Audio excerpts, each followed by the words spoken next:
already behind us.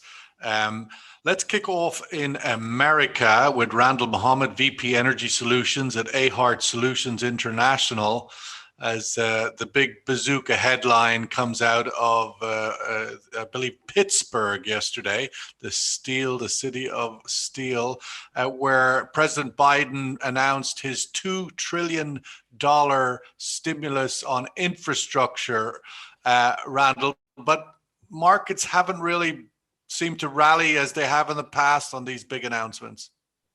Hi, good morning, Sean. Good morning, everyone. Good to see you again, Sean. Yes, we're now entering the second quarter. Look, $2.3 trillion is a lot of money. We've just come out of a $1.9 trillion stimulus. And people are slowly but surely getting their checks. But I had a closer look at that 2.3 trillion, and really what I was looking for, Sean, is what monies were being spent on green energy, and what I saw was $174 billion being allocated to electric vehicles. The plan is to roll out at least 500,000 charging stations. Now, if you put that into context, the US currently has about 168,000 petrol stations. And his plan is to roll out 500,000 EV charging stations. So, look, it's no surprise. It is something not that dramatic. Yeah, it's something that he spoke about during his elections. So it comes at no surprise to us. It is a hefty price tag, and he has indicated that he can pay back for that infrastructure bill within 15 years of tax hikes. So more taxes. Maybe reversing some of the taxes that Trump removed from the corporate level during his term. Let's go to Germany with Dr. Carol Nachli, CEO of Crystal Energy. Of course, Dr. Carol, today is the big meeting of OPEC Plus, where they announced their output strategies for May and beyond. What are your thoughts going into that meeting, some of the parameters that will be guiding that decision? Good morning, Sean. Good morning, everyone. But I hope you come back to me on the question on the US, because I'd like to add a few things on that. But Sure. Let me first of all say that we can say anything today because we can always blame it on 1st of April, Fool's Day. With respect to OPEC Plus, really, hardly no one knows. Since December, they've been keeping everybody on their toes in terms of their decision. But if we keep that surprise factor on the side, which has kind of contributed to the volatility we have seen in the market in recent months, the rational thing to do is to roll out production, and lots of people are expecting that. But you never know, maybe the Saudis are going to surprise with deeper cuts. So it depends on where they want to see prices heading. Of course, they don't say officially where they want prices to be. Otherwise, they react like officially as a cartel, something they completely dismiss. But they would, if they want to see prices where they are today and even heading a bit further on the higher level, then you would expect them to roll out production cuts. But again, expect the unexpected with OPEC Plus's decision. So I'm keeping my mind quite open in terms of what they will pick, but there seems to be an overall agreement on the need to roll out production, especially if you look at the market today where we are. Yes, we have positive signs from certain parts of the world, such as in Asia, China, the US, but here in Europe, yesterday, France announced was closing all schools, so lockdown measures are being implemented. And on top of that, geopolitical factors, tensions with China are rising with further sanctions. Yesterday, I think Norway was brought to the list of countries imposing sanctions on China with respect to human rights issues. So, and also COVID-19 and the uncertainties around the vaccination. So all in all, it favors a rollout of production. Thank you. Chris Wood, good morning, CEO of Savanara DMCC. Chris, We're 1st of April, as Dr. Carroll said, first quarter is over. Do you think we're on track? The first quarter met its expectations, inventories drew down, the economic recovery, vaccinations rolled out, i.e. that 2021 is on target for that 5.5 million barrel a day demand recovery, second half boom, and so forth? Morning, Sean. Morning, everyone. Well, it's been a bumpy first quarter, hasn't it, Sean? It hasn't quite gone to plan as everybody expected. We heard just then that Europe is struggling with COVID. They're talking about a big wave 3. Other economies are sort of nervous about what wave 3 may mean for them. The whole of Africa hasn't really been touched yet as far as the pandemic and trying to manage vaccination there. South America is going through some problems. So I don't think we're out of the woods yet. And if we look at where we're at, if we look at where the oil price has rallied to, that hasn't been a demand-led rally. That's been a supply cut rally. And that's why we're seeing a lot of volatility in that market, because Aramco, OPEC know that everything that they're doing is affecting the oil price and therefore the global demand balance. But it just takes something to break, whether it's we're seeing Iran talk about putting 1 million plus barrels back on the market. We're talking about we've had a really good quarter of compliance within OPEC. Is that going to change in Q2 as people start to get desperate for their cash and start to pay back some of these debts that we're seeing?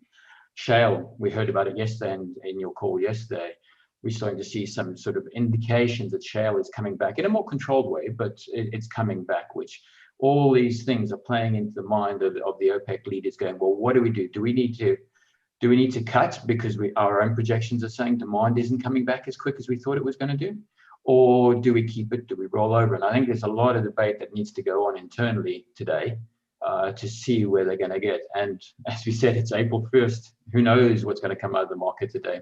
Who knows what's going to happen? But I think it's a very tricky situation when we don't have a demand-led improvement coming out in the oil industry and in the energy sector globally. Randall, what a difference a month makes. When OPEC met last time, the market was, overwhelmingly expecting an increased demand. Outlook looked very solid. On this occasion, we're all expecting a rollover, which in a way, on this occasion, although last time it was seen as quite bullish, the markets rose. On this occasion, a rollover to maintain such strict cuts of 7+ million barrels a day off the market could be seen as bearish because the forecast outlook by OPEC would indicate being negative. Yeah, Sean, look, I'm not personally, I'm not surprised with the rollovers. I think, as Chris said, we're not out of the woods yet. But I think there is some optimism in that, especially in the US, our vaccinations have actually gone better than planned. I was expecting to get vaccinated around summertime. And here it is that I've already received both my shots, and, we're just in April. So I think there is some optimism, but it's going to be cautious optimism. With regard to shale, shale has not really come back in the way that we expected, especially with the price increase. Shale is still down 2 million barrels per day. And, it's what is happening is that these companies have taken a position. They're going to focus on drawing down debt and returning capital to shareholders as opposed to drilling. And you spoke about Sorry, taxes. We didn't catch that, Randall. Sorry, if you could just repeat that last point, your line dropped. Oh, sorry. What I was saying is that these oil companies are now focused on, sort of drawing down their debt, reducing their debt levels, and returning capital to shareholders as opposed to embarking on new drilling programs. And that is going to really sort of stymie production in the US. Now, having said that, shale once again has proved to be very resilient. I always say that shale may be down, but it's never out. But I think Okay, right now, some getting mixed. Your words are cutting in and out. Perhaps if you want to take, I don't know if the others are having that experience, but No, I can hear him you perfectly can. well. Okay, Yeah. well maybe it's my line. Carol, if we might just come back to you on the situation in the stimulus announcement for this infrastructure bill in the U.S., $2 trillion. And the market relatively ignoring it from the point of view of it being a bullish signal on energy, at least. Yeah, I mean, first of all, I think the figure is around $2.5 trillion. That's what I saw earlier today. But Sean, the difference between this infrastructure, hold on, I'm running low on battery. Hold on, give me a second before I lose you. Randall, maybe you can continue just a second. It's not our day. It's April Fool's Day. It comes at you from the least expected. Chris, there's been a lot of noise in the pre-OPEC meeting, murmurs that there's going to be a emphasis today on catching up on the laggards who didn't make the cuts during the year one, which was approximately a whopping 3 million barrels a day of cuts that didn't happen by the laggards. OPEC, Saudi Arabia, rumors are reporting is showing coming out of the meeting is sort of showing the big stick of 1 million barrels a day that they have cut. And if the laggards don't put their house in order, they'll be releasing that oil. What are your thoughts on the laggards? If they were to make promises today, would the markets believe it? Would it be bullish? What are your thoughts? It's an interesting one because it's a tough place for them to be in. Their economies are hurting. They need the cash to keep the sort of local infrastructure running. So they're stuck between a rock and a hard place. At the same time, Saudi has done a fantastic job in bringing down the production and therefore driving up price and balancing the market to some extent. I think it'll be a tough call for them, but it needs to happen. I can't see Saudi wanting to drive the prices back down again. It's no one's benefit. So they may bring a little bit back on, they may not. They may threaten to bring some back on, and if the others don't. I mean, there's always been this tension within OPEC. I think the compliance levels have been a little bit disguised by the fact that we get this sort of signature headline every month, 120% compliance, and yet when you strip away from it, actually there's a lot of laggards in the background, and they're sort of getting away with being a sort of escaping the spotlight. But Carol, coming back to you and our big stimulus in the U.S. infrastructure, $2 trillion. We also have a number of cases of, increasing examples of inflation that are popping up, most notably in soft tissues was the example that we used in our digest today. But your thoughts you wanted to share on this new announcement? Yeah, when I saw the news item on the toilet papers, I thought maybe we are in the wrong business. But for the fiscal stimulus in the US, the point I was trying to make is that this is different from what we saw earlier this year with the 1.9 trillion and before that under President Trump, because the previous fiscal packages, they were more like sending checks to everyone. But this one is about investment, infrastructure. So you are expanding the capacity of the economy, and that's going to go over 10 years. And to go back to your question about the impact on the energy industry, it's a very detailed document what they announced, and you have to say that it's quite impressive because it shows that the administration has been working hard on implementing many of the things that they talked about in a very organized way. But there are two things to remember. First of all, there is a corporate income tax increase. It did not reverse what Trump did, because before Trump, mind you, the corporate income tax was around 35%, and then Biden raised it to 28%. So it's not going back really to pre-Trump era because understandably, the economy cannot support that. But the last item, it was really a very, very last item on that very long document, is reference to the oil and gas industry and actually to the fossil fuel industry, where they were talking about removing some of the subsidies. And I think they were talking more about the coal. So it wasn't quite a direct hit on the oil and gas industry per se, and it is also the time frame, the longer 10 years time frame. So that's why you feel that the market did not really react in the same way as we saw with the previous announcements on fiscal stimulus packages. Randall, I mean, where is the US at? I mean, what we hear about is these bullish sentiments. Gasoline's more or less back to where it was a year ago. People are getting on planes. The economy is going to grow by 6.5%. Why is there need for more stimulus? Is there appetite for it? Are people banging down the doors for it? Where is the health of the US economy that it still needs all this stimulus? Well, Sean, look, you have to realize that we are coming out of a sort of a downturn with the pandemic. We're starting off from a very, very, very low base. So even though gasoline consumption has risen by 138%, but that's in the context of a year ago where it was almost zero, or negative. But yes, undoubtedly, people are becoming mobile. People are jumping on airplanes and flying across the US. People are actually now starting to book vacations. And, one of the things that we're looking at is the cruise line industry. So that industry has yet to pick up. So that, again, I expect some demand to come out of there. Do we know, Randall, if this infrastructure bill, as it will make its way through Congress, will be treated in the same way that the first one was, that it doesn't need the 60 votes, that they will pass it with the whatever that process is called, that the Congress can do, and so the Democrats will not need Republican support? Well, no, the Democrats definitely need the Senate support and the full support of Congress.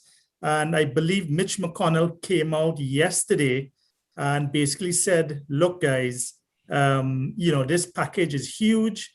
I don't think we need to spend all that money again. Can we cut that cost down and become more focused and really do what is priority? Now, I agree that, I agree what Carol said in that the difference is we are investing in what we call productive assets. A lot of this money is going towards improving roadways, rail infrastructure, bridges, etc. And that's going to create a lot of additional employment. So it's not putting checks in people's hands, but it's investing in productive assets and assets that will be there for the next 30, 40, 50 years.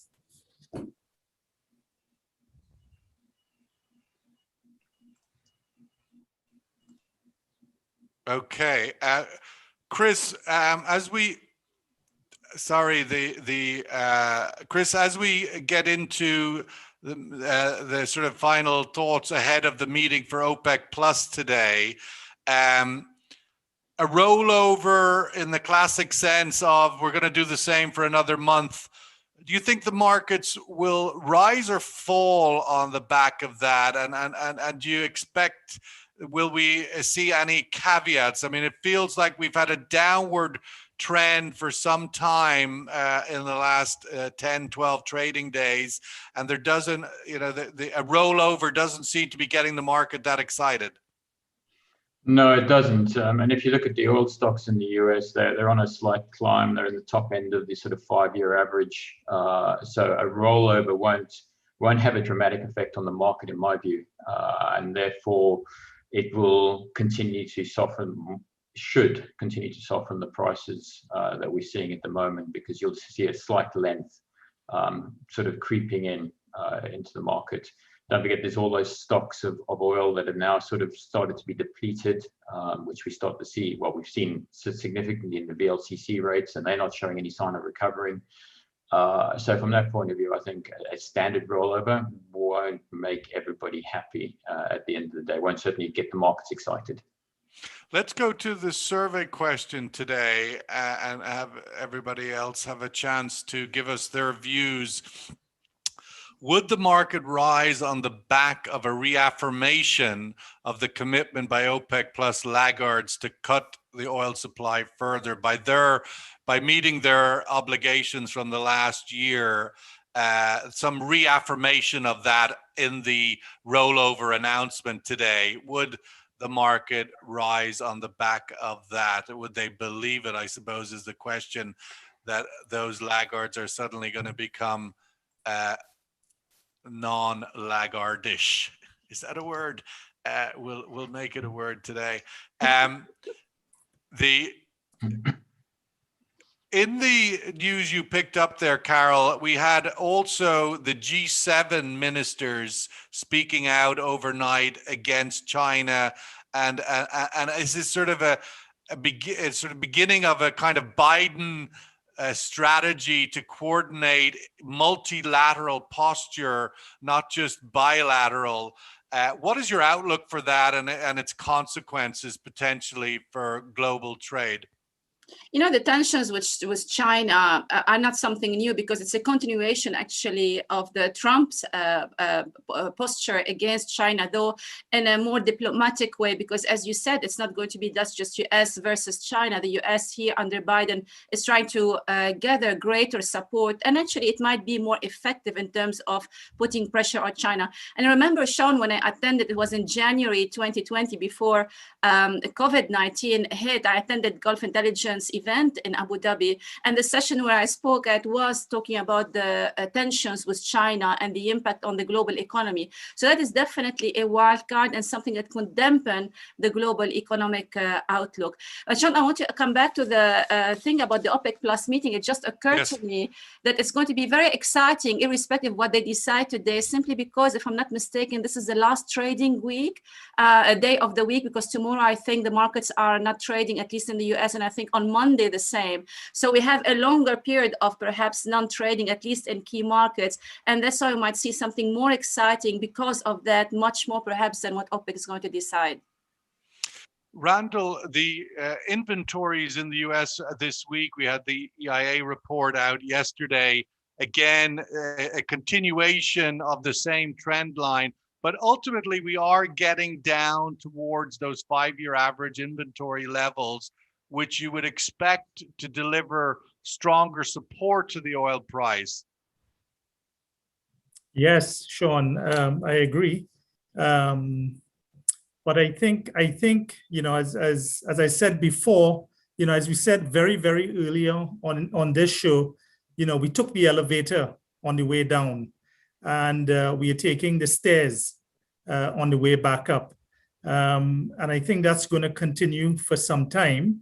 As I said, there's cautious optimism in the market. I mean, you know, basically what I'm seeing on the roads today is a lot more traffic. I mean, you know, 10 times more traffic than what I saw same time last year. So definitely people are becoming more mobile. If I'm not mistaken, I think the traffic mobility has increased this month by 3.3%. So definitely people are getting back in their cars as they get vaccinated, and they're becoming more mobile. Unfortunately, a lot of these schools are yet to open, but I suspect that when those schools open sometime later on next month, as we move into the summer months, there's going to be a lot more mobility, and we're going to see a lot more demand pickup in those months, which of course is going to increase the consumption of gasoline and diesel. You know, as you know, is there any sort of concern or obstacle, if you like, in the US to the reports of infection rates growing again in recent weeks? It doesn't seem to be dramatic, but at least it's a reversal of what was a declining infection rate. Yes, I mean, we did see some spikes over the summer break. Sean, as you know, spring break. You know, Sean, as you know, it's like a pilgrimage for a lot of these university and college students. They all flock to beaches in Florida, you know, Daytona, Miami Beach, etc. And we did see They might be a doing slight- remote learning, but they're not doing remote partying. Is that it? No, It's- no, it doesn't work with the partying. You have to be there physically. But Sean, I don't think, I mean, look, at the end of the day, the Biden administration has come out very strong. I think we have to commend them. They've done a fantastic job in rolling out these vaccines. As I said before, I really did not expect to get vaccinated until summertime. And what they have done is they've now reduced the age limit down to people in their 40s. And if I'm not mistaken, the vaccines have proved to be positive for the younger folks, the teenagers. And So as all of of that today, will sort of signals that we could indeed get this big second half of the year, which all of the sort of demand forecasting has been pointing to right for months now. Second half of the year is going to be bionic. And if America is all vaccinated by July 4th, as Biden has indicated, I suppose that indeed could happen. Let's give Chris the last word today with the survey result first. Where's the view in the room on this? Yes, that if indeed the laggards double down on their commitments, I promise to be good, the oil markets will indeed respond to that. Chris, your final thoughts on the outlook for today's meeting and its ramifications for the markets? I'm sorry, on this one I voted no. So I'm against the market on this one, or the sentiment in the room. But again, it's proof is in the pudding. They're going to have to really prove that they can stick to what they say they're going to do. They haven't shown that so far, so we'll have to wait. But if they do, then we should see a continued supply restriction, and therefore bringing the price back up. And more balancing, as OPEC always said, they're not about price; they're around market balance. Yeah, and I think as a former journalist myself covering this beat, I don't see my former colleagues writing too much about this story every day. It just doesn't get the media's attention. Oh yeah, Nigeria is behind by X, or Iraq didn't do Y, or they seem to be more in tune with 120% compliance this month.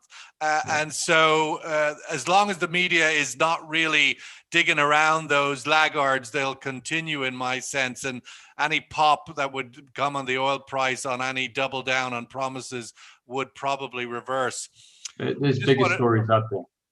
Yeah, there are bigger stories. Yeah, that's absolutely true. And one that caught my eye that I didn't put in the digest today was that Facebook have not only banned Trump, but they've banned his voice. I thought that was hilarious, that you can't even hear his voice on Facebook now. They suddenly got a conscience, maybe. But well, thank you guys for a funky, weird April 1st session. Thank you. We will have the Christoph Ruhl and Mike Muller on Sunday to review all that OPEC decide today and give their insights on that. So we look forward to seeing everybody next week. Take care. Have a great Middle East weekend, or the rest of your working week anywhere else. All the best. And thank you, Carol, Chris, and Randall. All the best. Thank you, and happy Easter. Thanks. Bye-bye. Happy Thanks, Easter. guys. Absolutely. Have a good Easter.